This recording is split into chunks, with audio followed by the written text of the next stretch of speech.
Ciao a tutti, come va? Spero bene.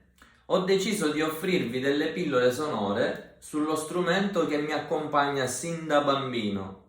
E non solo, ci saranno altre sorprese. Intanto parliamo del friscaletto. Frischetto, friscaletto, zufolo, frauto. Tranquilli, è sempre lo stesso strumento, ognuno lo chiama come vuole.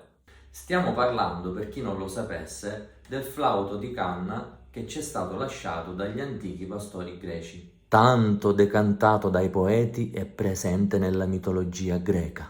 Pensate, uno strumento a costo zero ricavato da una semplicissima canna capace di produrre un suono arcaico potente. Ascoltate quello che si può fare.